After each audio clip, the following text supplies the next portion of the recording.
قرآن کی chapter number 41 میں ایک آیت ہے کہ جو آدمی تم کو بظاہر دشمن دکھائی دیتا ہے اس کے ساتھ تم اچھا سلوک کرو، تو جو دشمن تھا وہ تمہارا دوست بن جائے گا۔ دیکھیے، کوئی آدمی اگر آپ کا ریئل انیمی ہو، ریئل انیمی، تو کبھی دوست بنے گا نہیں، وہ بن نہیں سکتا۔ وہ اپنا نیچر کیسے بدلے گا؟ تو سچی بات یہ کہ کوئی آدمی ریئل انیمی ہوتا ہی نہیں، اوپری بات ہوتی ہے۔ آپ اس کا اچھا سلوک کریں گے تو اوپر کا پردہ ہٹ جاتا ہے، تو جو اصلی انسان ہے وہ سامنے آ جاتا ہے، اور یہ اصل انسان انیمی ہے ہی نہیں کسی کا۔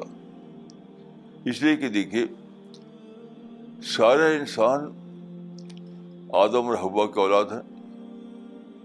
اس کا مطلب ہے کہ سارے انسان جو ہیں وہ بلڈ سسٹرز اور بلڈ بردرس ہیں، سارے انسان۔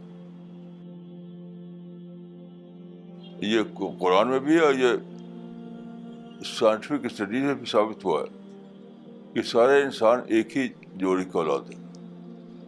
تو جب سارے انسان بلڈ سسٹرس ہیں، بلڈ بردرس ہیں، تو کوئی کسی کا ریئل انیمی بن نہیں سکتا۔ یہ اس کے نیچر کے خلاف ہے، اس کے نیچر کے خلاف ہے۔ تو ہوتا کیا ہے کہ لوگ ہوتے ہیں پرو سیلف یا پرو خیش، تو اس کو ہم سمجھ لیتے ہیں کہ ہمارا خلاف ہے، وہ ہمارا اینٹی ہے۔ کوئی آدمی اینٹی ادرس ہوتا ہی نہیں، پرو خیش ہوتا ہے، پرو سیلف ہوتا ہے۔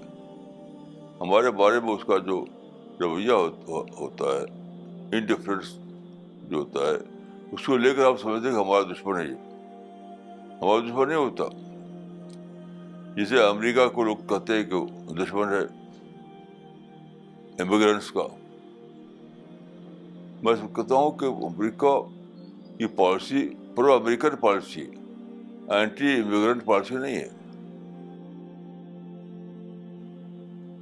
اسی لیے قرآن میں یہ بتایا گیا کہ تم دشمن کو دشمن سمجھو ہی مت، اچھا سلوک کرو، کیونکہ پھر وہ جو اندر کا انسان ہے وہ سامنے آ جائے گا۔